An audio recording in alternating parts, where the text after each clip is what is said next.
Et à 7h20 sur Europe 1, Dimitri Pavlenko, place à l'édito éco. Bonjour Olivier Babot. Bonjour Dimitri, bonjour Anissa, bonjour à Olivier. tous. Alors ce matin, vous proposez de nous aider à mieux comprendre le mal français en montrant qu'il revient à quelque chose d'assez simple finalement, l'absence de signal prix. Qu'est-ce que ça veut dire ? Oui Dimitri, je crois que le nœud de beaucoup de nos désordres économiques, c'est un fait fondamental. La France a cassé la vérité des prix. Alors pas délibérément, pas en un jour, mais couche après couche, réforme après réforme, au nom de la solidarité, de la justice, de la protection. Le résultat, c'est que nous vivons dans une économie où presque rien n'affiche son vrai visage, son vrai coût, ses vrais avantages, et c'est cela qui nous perd. Alors concrètement, Alors prenez le salaire. Vous négociez une augmentation, vous êtes content, mais ce que vous touchez réellement, une fois passé au tamis des charges sociales exponentielles et des prélèvements obligatoires croissants, ne ressemble plus guère à ce qui a été promis. Le lien entre effort et récompense est brouillé, presque illisible. Résultat, l'incitation au travail s'émousse.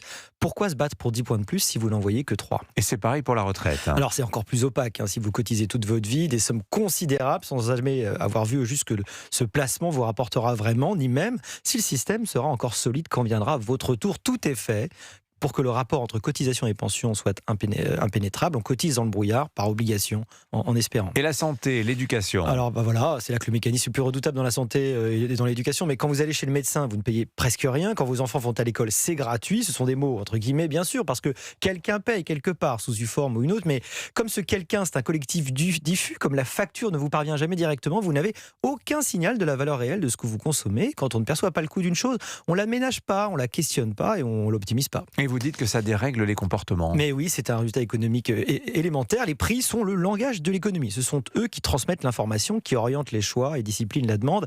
Quand les prix mentent ou disparaissent, ce langage devient du bruit. Les comportements se dérèglent parce que les incitations s'éteignent. Pourquoi économiser l'énergie si vous ne payez qu'une fraction de ce qu'elle coûte ?